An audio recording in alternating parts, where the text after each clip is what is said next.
The North Atlantic Ocean became a relentless, vast graveyard for Allied shipping during the pivotal early years of the Second World War. This brutal theater of conflict was where the entire logistical lifeline and the survival of Great Britain hung precariously in the balance. The crucial supply convoys, laden with food, fuel, and vital munitions, were compelled to traverse an incredible distance exposed to lethal threats. These formations of merchant ships were tragically slow and often woefully underdefended, making them perfect targets for the cunning German predators lurking beneath the waves. German U-boats, or Unterseeboot, were deployed with devastating, calculated efficiency under the command of Admiral Karl Donitz. Donitz had masterminded the devastating wolfpack tactic, a coordinated assault that saw multiple submarines work in concert to completely overwhelm convoys, typically under the cover of night. These sudden, chaotic strikes would shatter the organization of the convoys and frequently result in the sinking of a dozen or more vessels in a single, deadly onslaught. Sailors faced not only the sheer terror of exploding torpedoes but also the immense psychological strain of constant vigilance in a boundless, frigid environment.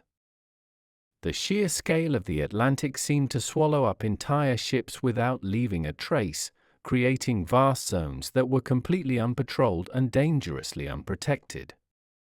This critical absence of comprehensive air and naval protection created the notorious, massive zone known as the Mid-Atlantic Gap. It was a region of the sea that was far beyond the effective operational range of Allied land-based aircraft, yet it was a critical passage point for every convoy sailing from North America. The casualties among the brave merchant mariners were absolutely appalling, and the catastrophic losses of vital cargo severely hampered the entire Allied war effort. German propaganda openly and aggressively boasted of their overwhelming success in this unrestricted warfare, highlighting the apparent futility of Allied countermeasures.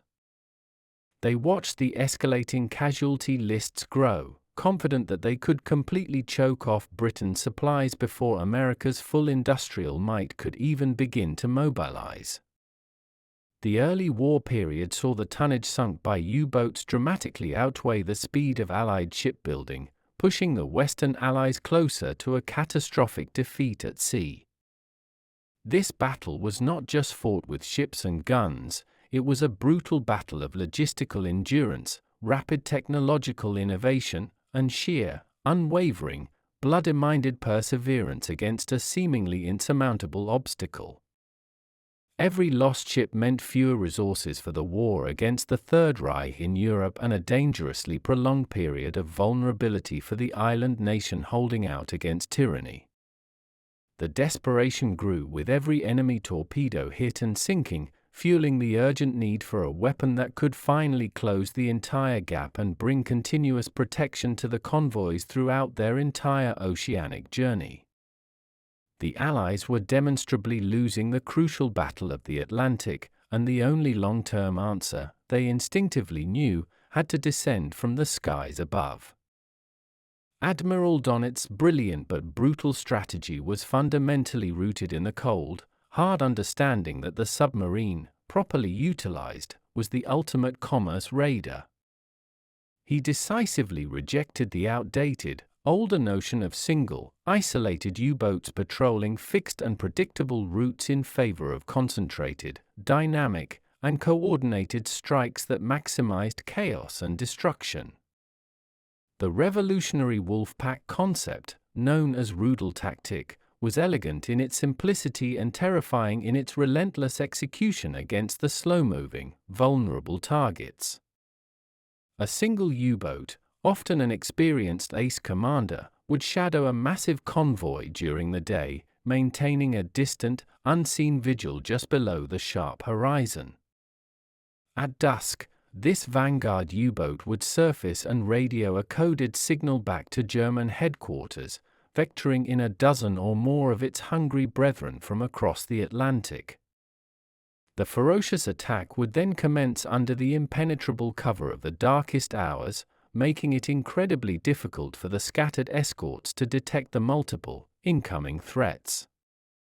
The U-boats would quickly breach the convoy's perimeter, fire their lethal torpedoes in coordinated salvos, and then crash dive back into the murky depths before any effective counterattack could be organized. The sheer number of coordinated attackers meant that the few escorts available could only realistically deal with one or two threats, leaving the others free to continue their massacre. The psychological impact on the unprepared merchant sailors was immense, as the attacks came suddenly and from all directions in the confusing blackness of the night. The German crews felt almost completely untouchable, knowing that the sheer, overwhelming vastness of the ocean was their greatest ally and their ultimate shield.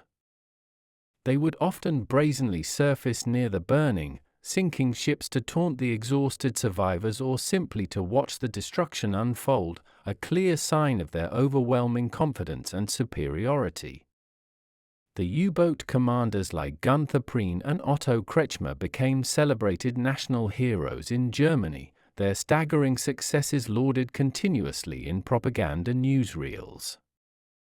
Their submarines, especially the ubiquitous type VIC, were robust, incredibly deadly, and perfectly suited for the long-range, sustained patrols necessary in the mid-Atlantic hunting grounds. The wolfpack's success rate was staggering. During the critical years of 1941 and 1942, the U-boats were sinking Allied ships at a rate that consistently and dangerously outpaced Allied replacement efforts. The persistent lack of continuous air cover over the mid-ocean meant that the U-boats had a vast, secure safe haven where they could surface leisurely to recharge their vital electric batteries and travel at speed.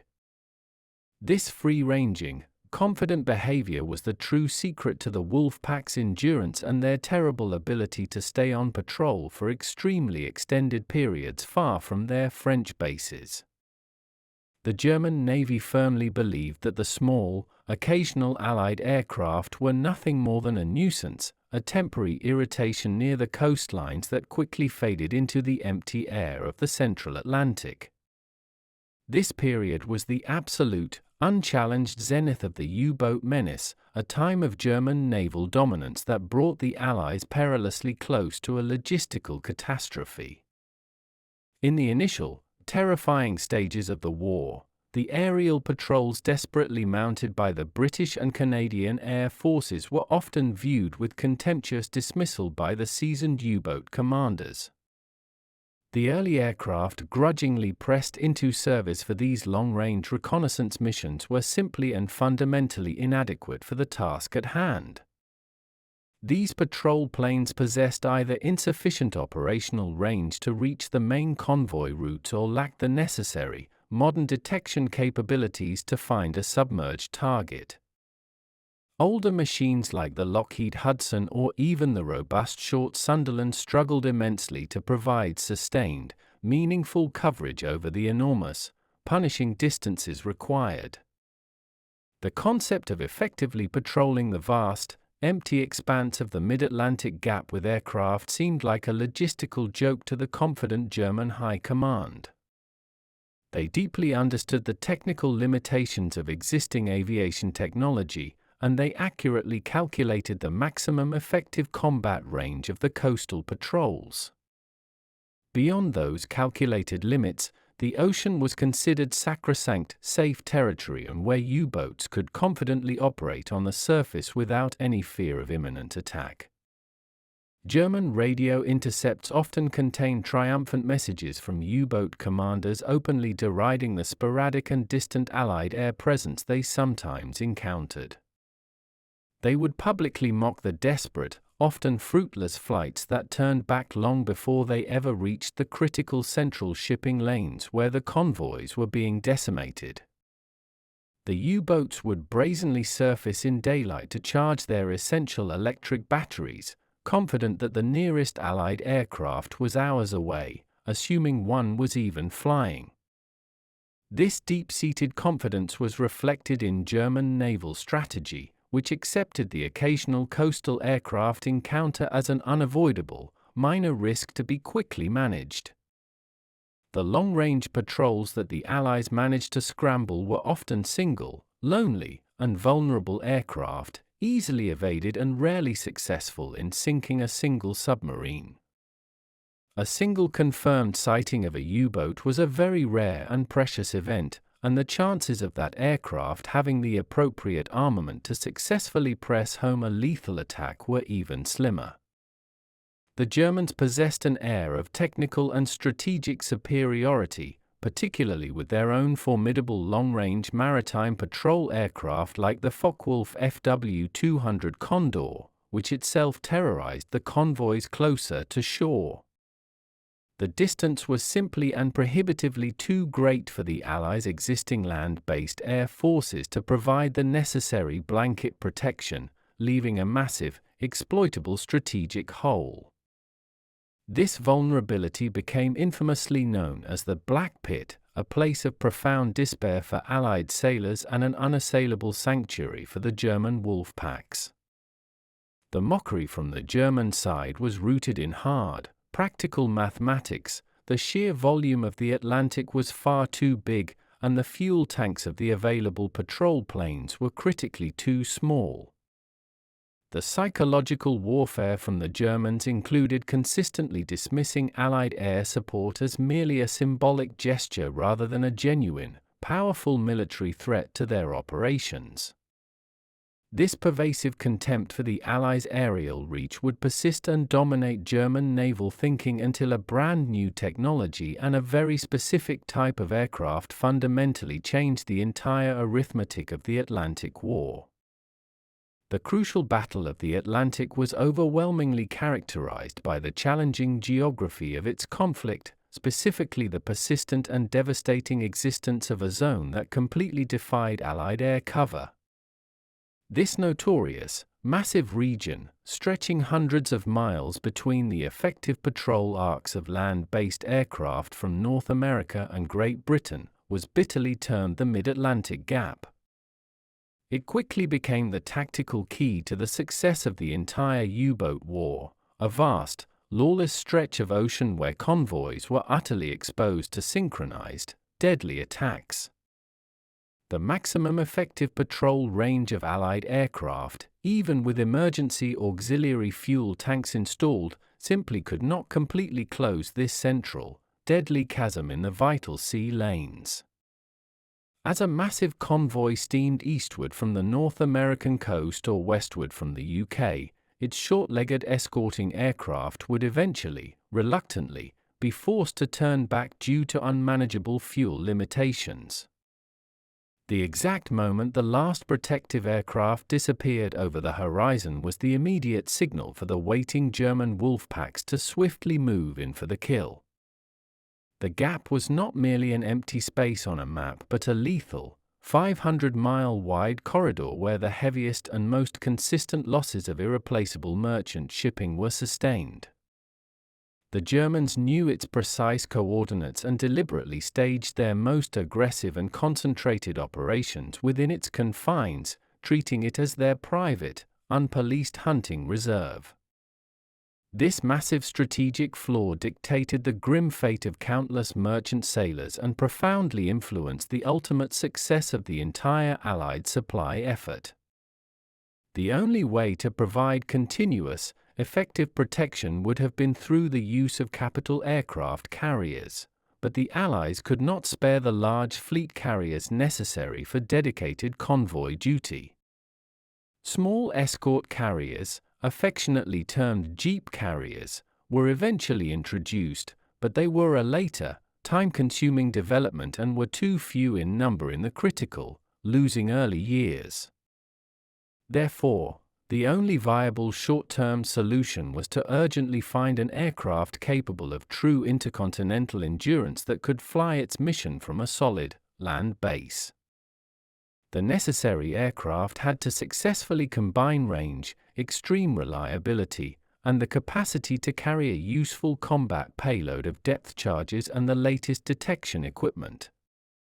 It needed to be a flying machine that could loiter for hours, systematically and patiently searching the immense, featureless grey landscape for any subtle sign of a submarine.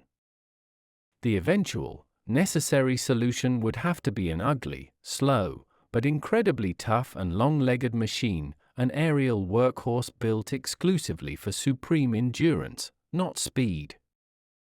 The persistence of the deadly air gap symbolized the enormous technological and strategic challenge of the entire campaign, forcing the Allies to scramble for a radical and unconventional solution. The aircraft that would ultimately conquer and close the terrifying mid-Atlantic gap was the consolidated PBY Catalina, an unheralded, slow, but phenomenally enduring American flying boat. It was an aircraft born of a late pre-war requirement for a long-range maritime patrol bomber, designed primarily for scouting and observation over impossibly vast stretches of the open ocean. Its notably ungainly design, featuring a massive, dominant parasol wing and a deep, buoyant hull, made it look like a strange collection of disparate parts, but its form was entirely dictated by its crucial function. The high placement of the wing was necessary to provide crucial clearance from the water for its massive, rotating propellers, and the boat-like hull allowed it to successfully land on and take off from the open, rolling sea. This vital amphibious capability was absolutely crucial, allowing it to operate from remote, forward anchorages or temporary bases without the desperate need for traditional concrete runways. The Catalina was emphatically not a fast aircraft. In fact, its top speed was easily outpaced by almost every contemporary German aircraft and certainly by a surfacing U-boat at full speed. Its singular saving grace was its truly epic operational range and its remarkable fuel efficiency, allowing it to stay airborne for a staggering period of up to 24 hours at a time.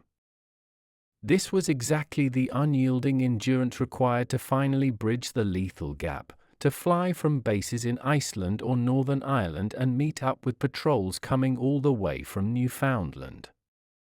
The aircraft's large, spacious interior was a flying watchtower, with clear, bulbous bubble blisters on the rear fuselage that provided unparalleled, sweeping visibility for the anti-submarine spotters. The pilots and crew had to quickly master the grueling reality of sustained, monotonous, low-altitude flying over the freezing, endless North Atlantic for entire, exhausting days.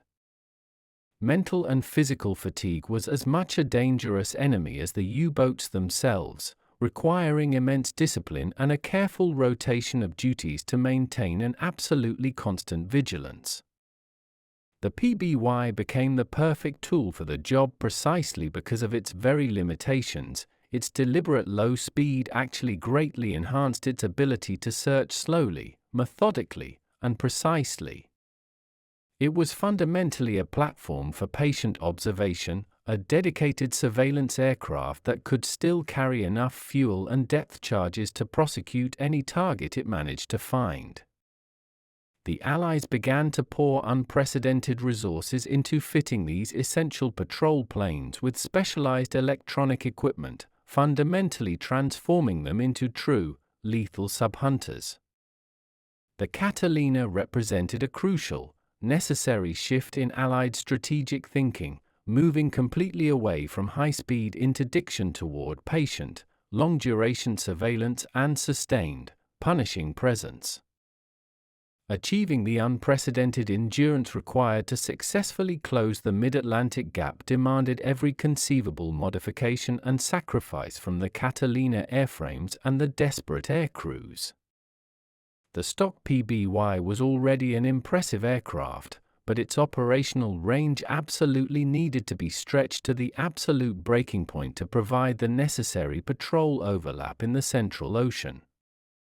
To maximize flight time, every single non-essential piece of equipment was ruthlessly stripped out of the aircraft to save vital weight, including often basic creature comforts for the exhausted crew. Auxiliary fuel tanks, sometimes makeshift and carried internally in the hull, were quickly added to increase the total fuel capacity far beyond the original, conservative design specifications. The aircrews were then meticulously trained to fly at the most precise, fuel-efficient speed and altitude possible, a slow, tedious, yet critical crawl known as loiter speed. Pilots had to master the delicate, stressful art of fuel management, knowing that a single, disastrous mistake in calculation could mean ditching the aircraft in the freezing ocean hundreds of miles from any hope of help.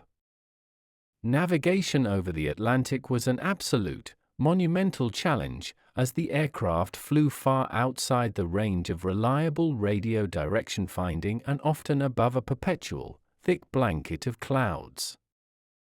The navigators relied heavily on precise dead reckoning and the rare, precious sighting of the sun or stars to confirm their position over the trackless, shifting ocean. Every single degree of course correction and every single pound of fuel consumed was a life-critical decision that profoundly impacted the mission's success and the crew's survival. These marathon patrol missions were effectively aerial endurance marathons, demanding peak, unwavering concentration from the entire crew for periods that often exceeded 20 grueling hours. The cramped, unheated, and damp interiors of the flying boats became punishingly frigid and brutally noisy environments, constantly pushing the human body to its absolute limits. The constant, deafening vibration and the deep drone of the twin engines were an endless, mind-numbing irritant, greatly adding to the extreme fatigue faced by the weary spotters searching the waves below. These extended, punishing patrols were the true test of the Catalina's fundamental ruggedness and the iron will of the determined men who flew them, often flying over weather that successfully grounded much faster aircraft. The range extension was not just a technical achievement of the aircraft's design, it was a profound triumph of logistical planning, meticulous maintenance, and sheer, unwavering human determination. By adding a few hundred critical miles to their effective operational radius, the Catalinas finally and decisively interlocked the patrol routes from either side of the treacherous Atlantic. The initial, staggering success of the German wolfpacks was deeply tied to the complete inability of Allied aircraft to reliably detect the submerged or even the surfaced U-boats at a safe distance. The sheer vastness of the ocean made simple visual detection extremely difficult, especially when the submarines were operating effectively at night or in the violent, heavy weather conditions. The Germans, for a brief but dangerous time, possessed a decisive technological edge in the element of surprise, which allowed them to execute their deadly, coordinated night attacks with impunity. However, the desperate Allies were simultaneously and rapidly developing centimetric radar technology, a revolutionary, gigantic leap forward in anti-submarine warfare. This new, highly secret radar, known as ASV-Mk2 and later the even more powerful and compact Mk3, operated on drastically shorter wavelengths than all previous, older systems. The much shorter wavelength allowed for a far smaller, more discrete antenna and, crucially, a much finer, more precise resolution, enabling it to clearly pick up the small, low-lying profile of a surfaced U-boat. The Germans had their own passive electronic detection equipment, the infamous Metox receiver, which was ingeniously designed to alert them to the presence of the older, longer wavelength Allied radar emissions. U-boat crews would relax on the surface, confidently believing that if their Metox did not scream a warning, the entire sky was safe, allowing them to surface leisurely and recharge their batteries. What the German scientists and commanders did not immediately grasp was the quiet, profound revolution of the centimetric radar, which operated on a completely different, undetectable frequency band that Metox could not hear.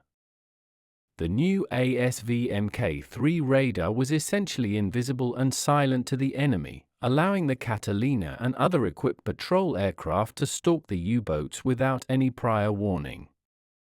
The U-boat commanders were suddenly and terrifyingly blinded, their passive detection system rendered completely useless against the unseen, electronic aerial hunters closing in rapidly. This immediate technological superiority gave the Allies back the crucial element of surprise, reversing the tactical advantage dramatically and decisively in the central Atlantic. A Catalina could now quietly and undetected close the distance on a surfaced U-boat at night, its radar silently tracking the unsuspecting target from many miles away. The U-boats would be caught completely and utterly off guard, often with their crews on deck and their vulnerable batteries exposed, scrambling desperately to dive when the aircraft was already directly overhead. The introduction of centimetric radar was a fundamental, game-changing turning point, transforming the slow, previously vulnerable Catalina into a deadly, silent, and invisible night hunter. The significant problem of reliable detection was partially solved by the centimetric radar, but a new, equally critical challenge immediately emerged for the night-flying patrol crews. An aircraft could now successfully locate a U-boat in the impenetrable darkness, but closing the final, precise distance and dropping a depth charge accurately still required reliable visual confirmation. By the time the aircraft reached the exact radar contact point, the alerted U-boat had often crash-dived successfully, completely disappearing just before the patrol plane could acquire a visual. A radical solution was urgently needed to illuminate the target suddenly, blindingly, and devastatingly, allowing the pilot to align for a perfectly lethal attack run in the final seconds. The brilliant answer came in the form of the Lee light, a massive, powerful carbon arc searchlight invented by the RAF's resourceful squadron leader Humphrey Lee. This was far from an ordinary spotlight, it was an immensely powerful, concentrated 22 million candle power beam mounted either under the wing or on the nose of the lumbering patrol aircraft. The ingenious, novel tactic was to approach the unaware U-boat entirely by following the radar's guidance, keeping the powerful light completely switched off until the very last, critical moment of the attack run. The pilot would guide the slow Catalina, often flying extremely low and silently in the blackness, based purely on the calm, precise instructions of the radar operator in the cabin. Just as the aircraft was perfectly positioned directly over the surface submarine, the operator would flip the switch, instantly bathing the U-boat in a terrifying blast of blinding, stark white light. The sudden, brutal illumination would completely disorient the German crew members, who would be caught exposed on the deck or scrambling desperately toward the tiny conning tower hatch. The blinding, disorienting light made it utterly impossible for the U-boat's commander to accurately see the rapidly approaching attacking aircraft or even the local sea state, preventing a rapid, effective crash dive. This precious, illuminated window of time, lasting only a few critical seconds, was more than enough for the Catalina to drop its lethal payload of perfectly fused depth charges into the water. The combined synergy of the invisible centimetric radar for quiet detection and the devastating surprise of the Lee light for illumination proved to be a nearly perfect, lethal combination. It instantly transformed the vulnerability of the night, previously the U-boat's greatest and most trusted ally, into the single most dangerous time to be surfaced anywhere in the Atlantic. The consolidated PBY Catalina's most crucial and unique contribution to the war effort was its incredible ability to detect the incredibly subtle physical signs of a U-boat that had already successfully submerged. While radar and the Lee light effectively dealt with the surfaced U-boats, the majority of the time, the submarines were traveling patiently underwater to intentionally avoid any visual detection. The major problem for the Allies was that even when the U-boat was fully submerged, it could not move through the water without leaving a tiny, but often distinctly discernible, physical signature on the ocean's surface. This extremely faint surface signature was often termed the feather, the slight boil or turbulence caused by the U-boat's passage just below the surface, or the continuous wake, the track left behind on the surface. The Catalinas, due to their deliberately low flying speed, gave their highly trained spotters the crucial, valuable time needed to meticulously scan the restless water for these ephemeral signs.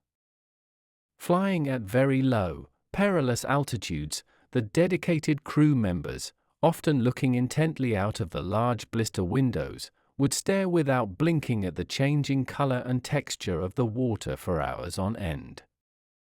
They were specifically looking for any discoloration, a slight, unnatural difference in the regular pattern of waves, or a straight, unnatural line of foam that successfully defied the natural turbulence of the sea.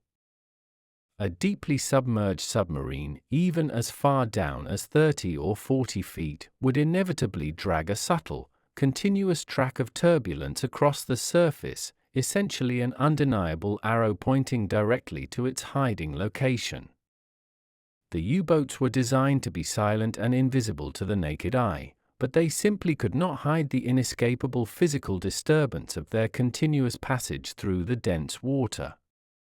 This required extraordinary, painstaking visual acuity and immense mental discipline from the entire crew, who had to quickly distinguish between a large whale, a collapsing wave, and a genuine, deadly submarine wake. Once a telltale wake was spotted and confirmed, the Catalina would immediately execute a precise, tight turn, following the turbulent track line to its point of origin or directly to where the U-boat was currently hiding. This unyielding tracking capability meant that even a rapidly crash-diving U-boat could not immediately escape. The flying boat would simply follow the obvious trail and hold its position directly overhead. The incredible endurance of the Catalina allowed it to loiter persistently over the wake for hours, patiently waiting for the inevitable, critical moment when the trapped U-boat had to surface for air. This relentless, patient aerial tracking completely shattered the German belief that a quick, deep dive was sufficient to ensure safety from the ever-present threat of Allied air power. The staggering success of the Catalina patrols was not merely a matter of cutting-edge technology, it was an enduring testament to the immense human endurance and profound mental fortitude of the aircrews themselves. A typical anti-submarine patrol mission could easily last between 15 and 20 exhausting hours, demanding continuous, unwavering vigilance from every single member of the flying crew. The brutal conditions inside the unpressurized, often freezing, and damp aircraft were truly punishing, marked by constant, deafening engine noise, incessant vibration, and the pervasive smell of fuel and oil. The crews faced extreme, compounding physical fatigue, their eyes constantly straining against the vast, featureless grey monotony of the North Atlantic surface passing below them. This was a unique type of warfare defined primarily by soul-crushing tedium and then broken suddenly by seconds of intense, life-or-death violence and extreme action. The spotters in the clear bubble blisters faced the greatest sensory strain, their entire focus dedicated to scanning a tiny, shifting patch of ocean for a single, telltale ripple or wake.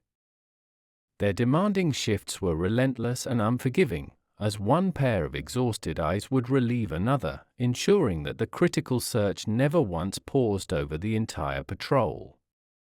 The severe navigational challenges often dangerously compounded the psychological stress, as the aircraft flew at the absolute limit of its range with virtually no margin for error or distraction.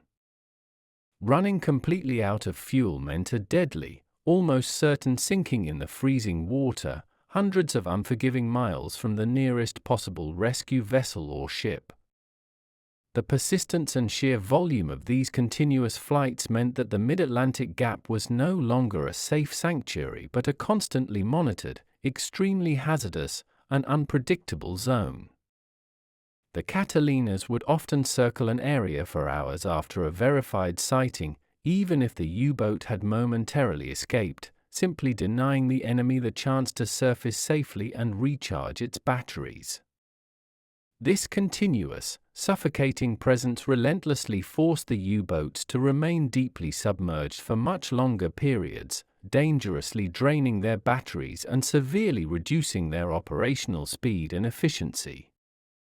The German command soon realized with growing alarm that the aerial patrols were not just a passing nuisance but an omnipresent, debilitating, and constant military pressure. The hunters, though notably slow in their flight speed, were also incredibly tough and resilient, capable of absorbing significant combat damage and often returning safely to base despite heavy anti-aircraft fire. The Catalina crews became the indispensable eyes and ears of the convoys, providing a protective psychological shield that was just as valuable to the merchant sailors as their lethal depth charges. Their long, lonely, yet essential patrols ensured that no convoy passed through the treacherous Central Ocean without the clear knowledge that a friendly, watchful eye was somewhere in the vast sky above them. The truly devastating, combined effect of the long-range Catalinas, the invisible centimetric radar, and the terrifying surprise of the Lee light fundamentally broke the German wolfpack strategy forever. The decisive, permanent shift in the balance of power became brutally evident during the pivotal spring of 1943, a calamitous period now known as the Black May for the desperate German U-boat arm. U-boats were no longer safe on the surface at night to leisurely recharge. They were now prime, exposed targets for the invisible, light-wielding, aerial flying boats. The U-boats were consequently forced to spend almost all of their precious operational time submerged, drastically reducing their speed, their effective patrol range, and their essential ability to catch convoys. Their submerged speed was only a few agonizing knots, making it utterly impossible to keep pace with the swift convoys or to reliably position themselves for a coordinated, effective attack. The deadly air gap was now functionally and completely closed, and any U-boat operating there was subject to relentless, continuous air coverage from bases on both sides of the Atlantic. The Allied hunter-killer groups, brilliantly organized around the Catalina's ability to spot and hold a target, became incredibly and lethally effective at prosecuting coordinated attacks. Once a Catalina successfully found a U-boat, it would immediately vector in additional, rapid forces, including fast-moving destroyers and other specialized anti-submarine aircraft. The persistent aerial presence often critically prevented the wolfpacks from ever forming up in the first place, forcing them to disperse their assets and attack individually and ineffectively. The number of U-boat sinkings soared dramatically and immediately during this critical period, with the corresponding Allied losses of vital merchant ships simultaneously plummeting. The German crews, once confident and arrogant, became deeply demoralized and terrified by the unseen, silent electronic threats that could suddenly appear out of the darkness and from nowhere. The terrifying loss rate became completely unsustainable for the German Navy, eventually forcing Admiral Donitz to publicly acknowledge that the Battle of the Atlantic was decisively and irretrievably turning against him. He was consequently forced to temporarily and humiliatingly withdraw the desperate wolfpacks from the Central Atlantic, a strategic move that marked the definitive end of the U-boat's golden age of dominance. The slow, patient aircraft had successfully done what the escorts alone could never accomplish. It had made the entire surface of the vast ocean permanently hostile to the submarine. The decisive turning of the tide in 1943, overwhelmingly credited to the relentless closing of the lethal air gap, secured the fundamental, crucial victory for the Allies in the longest, most important battle of the war. The vital supply lines remained permanently open and secure, allowing for the massive build-up of men and material that was absolutely necessary for the eventual, world-changing invasion of continental Europe. The humble, resilient consolidated PBY Catalina flying boat played an outsized, instrumental, and often unheralded role in achieving this critical victory, consistently operating in unglamorous and grueling conditions. The once mocked and ridiculed long-range patrols became the single most effective deterrent to the German U-boat menace in the vast, open, and punishing ocean environment. The flying boat's unique, perfect combination of extreme range, rugged durability, and its ideal platform for new radar and light technologies made it an absolutely indispensable strategic asset. Its enduring legacy is not that of a glamorous, fast fighter or a powerful, heavy bomber, but of a tireless, persistent watchdog, patiently patrolling the emptiness for days on end without fail. The quiet courage and immense skill of the Catalina air crews, enduring the frigid and monotonous conditions, were the essential human element that made the game-changing technology work flawlessly. They successfully and decisively eliminated the U-boat sanctuary, proving once and for all that air power, properly equipped and deployed with unyielding persistence, could completely dominate the entire ocean surface. The final security of the Atlantic Sea lanes was a vital prerequisite for every other major Allied campaign, from the decisive landings in North Africa to the eventual, successful D-Day invasion. Without the hard-won victory over the merciless U-boats, the entire European war effort would have been logistically starved into submission before it ever reached the shores of France. The lasting image of the triumphant Battle of the Atlantic is no longer the terrifying sight of a burning freighter but the peaceful image of a massive, safe convoy sailing freely under the protective shadow of the Catalina's parasol wing. The German mockery of the distant, struggling patrol aircraft was swiftly and permanently replaced by a deep, tactical, and abiding fear of the silent, invisible aerial night hunters. The consolidated PBY Catalina, the slow, lumbering, yet incredibly tough giant of the sea, had indeed found and followed every single wake, and in doing so, it secured the essential lifeline of the free world. It is an enduring, inspiring story of how an initially unappreciated and slow aircraft, flying to the absolute limits of its human and mechanical capacity, became the ultimate instrument of strategic, decisive victory. The tenacious Catalinas ensured that the unforgiving Atlantic would no longer be a pit of darkness and despair but a well-policed highway for the armies of eventual liberation.